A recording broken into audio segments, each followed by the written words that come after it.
Menteri BUMN sekaligus Ketum PSSI Erick Thohir mengemukakan 4 syarat pinangan sebagai bakal cawapres jelang pemilu 2024. Salah satunya adalah harus ada chemistry dan tidak mau dikawin paksa. Saya juga berharap punya chemistry. Saya tidak mau menjadi bagian misalnya harus dipaksa kawin gitu. Jangan. Harus ada chemistry dan tak ingin jalani kawin paksa dengan bakal calon presiden. Ya, ini adalah satu dari 4 syarat menjadi bakal calon wakil presiden yang disampaikan Menteri BUMN Erick Thohir. Pernyataan ini muncul setelah Ketua Umum PSSI ini bertemu dengan Presiden Jokowi dan Prabowo di Istana Bogor.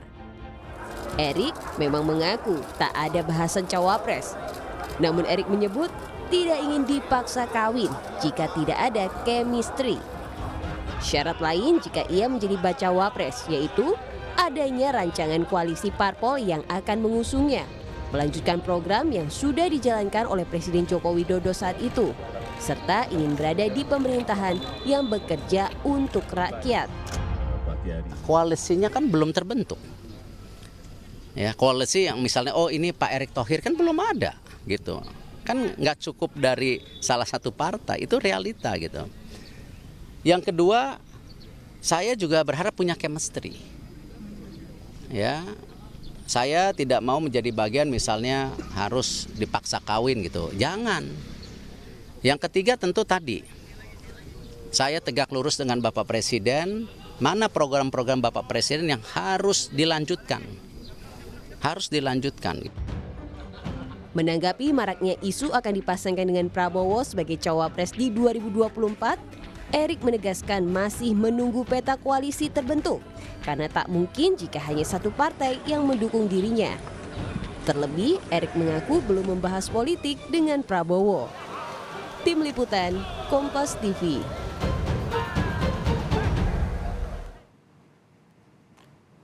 Saudara, lalu bagaimana peluang Erick jadi bakal calon wakil presiden, kemudian condong kemana? Apakah ke Ganjar, Prabowo, atau malah ke Anies Baswedan?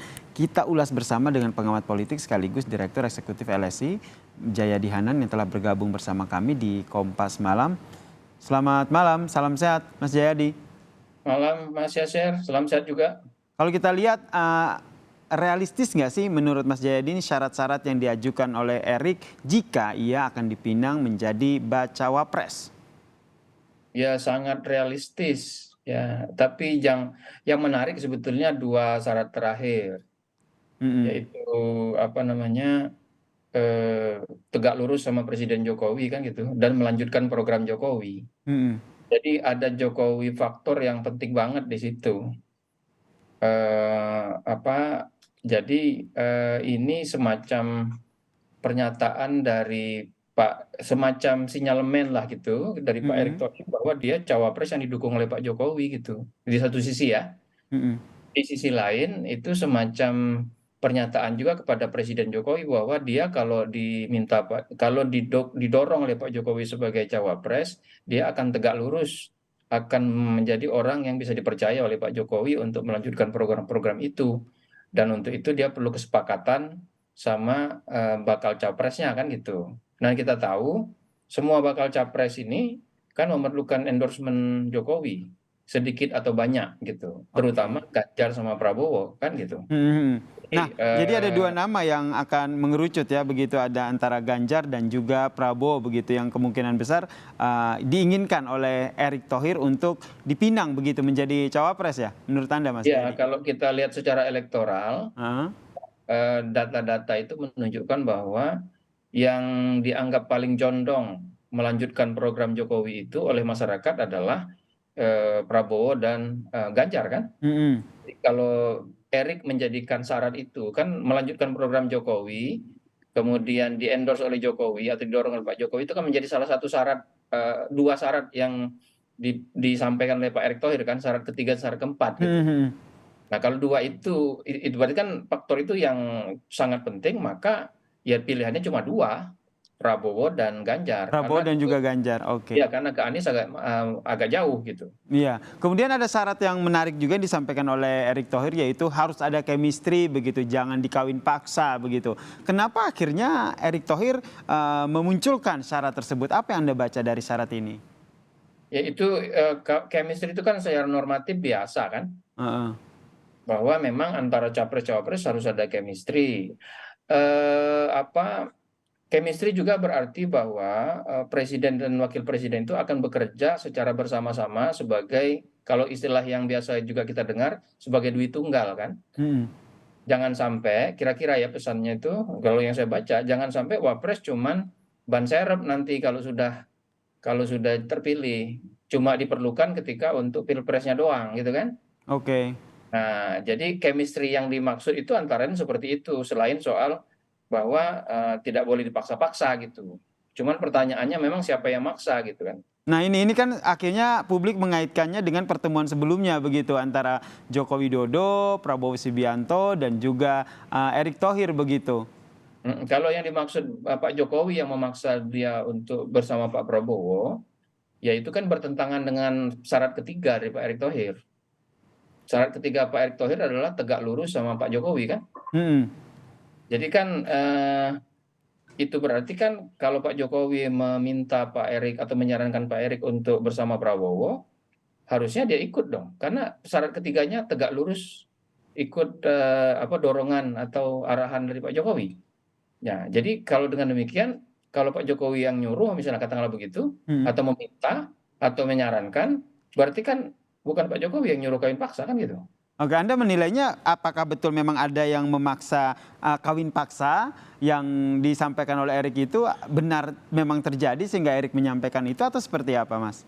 Ya bisa jadi dua hal, memang ada yang mencoba untuk memaksakan tanpa memenuhi persyaratan-persyaratan yang lain gitu, yang tiga yang lain. Tapi bisa juga itu satu pernyataan umum saja dari Pak Erick bahwa memang antara capres cawapres itu harus ada chemistry begitu ya. Gitu. Kan itu hal yang sangat biasa. Hal yang sangat biasa. Jadi menurut Anda dari sekian banyak syarat yang tentu yang harus kita garis bawahi adalah syarat yaitu tegak lurus dengan Joko Widodo ya begitu ya. Manut begitu dengan perintah Joko Widodo begitu ya. Betul. Berarti Erick Thohir ini kalau kita sederhanakan apapun nantinya direkomendasikan oleh Joko Widodo dia akan mengiyakan begitu ya dengan syarat itu ya. Iya, dugaan saya begitu. Dan kita tahu bahwa kemungkinan besar Pak Jokowi itu cuma kedua kan. Kalau nggak ke Ganjar, Prabowo ke begitu. Ganjar. Itu berarti kalau itu yang dimaksud, maka yang dimaksud Pak Erick kawin paksa itu atau tidak ada chemistry itu bukan sama Ganjar, bukan sama Prabowo berarti kan. Oke. Tapi sama yang lain. Entah sama Anies atau mungkin ada, kan belum tentu juga cuma 3 calon kan. Betul, masih ada calon-calon lain, masih ada kemungkinan itu. Tapi kalau kita menjurus ke dua calon ini nih, Mas Jayadi. Kawin paksa itu misalnya gini, misalnya kan Erick Thohir ditawarkan oleh PAN tuh. Betul. Ke Ganjar atau ke Prabowo kan. Nah, yang jadi pertanyaan kalau nggak dapat dua-duanya, kalau misalnya Prabowo nggak terima, Ganjar juga nggak terima. Lalu kemana Pak Erick kan? Gitu. Nah itu yang menjadi pertanyaan saya selanjutnya sebenarnya. Seberapa besar sih kansnya Erick Thohir sampai akhirnya mengeluarkan 4 syarat begitu, bahasa sederhananya kok pede banget begitu, emang bakal dipilih sama Ganjar ataupun Prabowo begitu? Saya kira ada 2 hal di situ ya. Pertama Pak Erick tahu bahwa minimal 2 capres yang berada di posisi 1-2 saat ini, Prabowo dan Ganjar itu dua-duanya perlu Pak Jokowi, ya kan? Nah, Pak Erick Thohir tahu itu. Yang kedua, maka cawapres menjadi pilihan yang penting bagi mereka. Cawapres macam apa yang mereka perlukan? Antara lain, selain kekuatan elektoral, adalah cawapres yang didukung oleh Pak Jokowi gitu. Di sini Pak Erick Thohir menyampaikan kepada kedua capres potensial itu bahwa kalau Anda mau cawapres yang didukung Pak Jokowi ya saya, kira-kira gitu kan? Oke. Satu. Tapi pada saat yang sama Pak Erick Thohir ingin mengatakan bahwa ingin menunjukkan kepada Pak Jokowi bahwa dia adalah cawapres atau bakal nama cawapres yang patut didorong oleh Pak Jokowi karena dia memberikan 2 syarat terakhir itu. Syarat ketiga tegak lurus sama Pak Jokowi, syarat keempat adalah melanjutkan program-program pembangunan Pak Jokowi kan. Jadi Oke. itu statement yang bisa mengarah ke kedua tujuan sekaligus seperti Statement yang bisa mengarah ke dua tujuan sekaligus, dan ini juga mungkin jadi sinyal juga dan jadi bahan pertimbangan antara dua calon itu, antara Ganjar dan juga Prabowo. Apakah bisa meyakinkan lagi akan memilih Erick Thohir untuk menjadi bacawa presnya atau pilihan lain ya untuk menjadi bacawa pres mereka. Iya. Kita nantikan Nah, ya seperti apa ya nanti. Bagi capres dua orang itu bisa juga itu berarti bahwa Pak Erick sedang menyampaikan pesan kepada keduanya bahwa kira-kira ada pesan tidak langsung dari Pak Jokowi melalui Pak Erick. Bisa juga begitu kan? Oke, nah ini yang nanti kita masih membaca nih ke depannya dinamikanya seperti apa. Posisi Erick Thohir apakah akan dipinang oleh Ganjar Pranowo atau Prabowo, atau mungkin tidak dipinang oleh keduanya. Kita lihat ke depannya dinamika politiknya seperti apa. Terima kasih Direktur Eksekutif LSI Mas Jayadi Hanan telah berbagi informasi perspektifnya bersama kami di Kompas Malam. Salam sehat.